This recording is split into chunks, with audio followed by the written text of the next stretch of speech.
Okay, let's take a look at this problem. You have a moving truck accelerating on a level highway with a constant acceleration. Inside the truck, a small ball with mass m is suspended from a ceiling by a light string, which means we ignore the mass of the string. If the pendulum makes a constant angle 30 degrees with the vertical, you want to find the magnitude of the acceleration. Thinking about this problem, let's first thinking about a situation where if the truck is actually moving at a constant velocity. For example, if the truck is moving at a velocity and towards the right, but it's a constant. So now think about if you hang a ball with a string underneath the ceiling, if you're inside the truck observing the ball, and what kind of situation should happen? Will the ball make angle theta behind the vertical, in front of the vertical, to the right of the vertical, to the left of the vertical, or it's just straight down? Suppose it's already traveling smoothly at a constant velocity without bumping and jumping and whatever, without braking and accelerating. And what's your most favorable answer, and what is most likely to happen? Think about it, and yeah.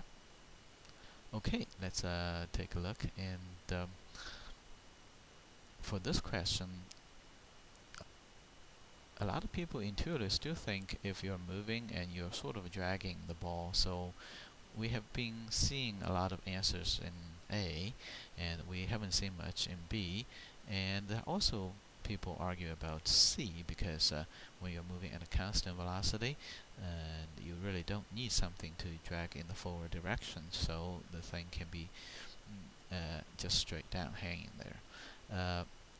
In this case, choice A represent a somewhat a misconception for people thinking that in order to move to the right direction, there's always a need of force in the direction of motion. So this is what we call force motion misconception.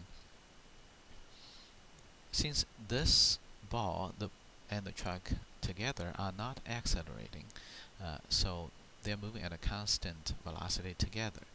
Therefore, according to Newton's laws, and for something moving at a constant velocity, the acceleration is actually zero, which means that the net force is zero too. So you do not need a force in the direction of motion in order to maintain a constant velocity motion. You can think about riding an airplane and at a comfortable, smooth cruising speed, and you take out a keychain and with a little string attached to the key, and you lift it. You will probably see it's hanging straight down, and you won't see it actually bending behind. And in that case, it's like the plane is traveling very fast, but the string can be just hanging straight down. In that case, you're moving at a constant velocity, and you do not need a force in the direction of motion. Therefore, for this question, choice C is the correct answer. So when the truck is accelerating, you will need a force, forward component of the net force. The net force will be in the to your right. And okay, then we can move on to solve the problem.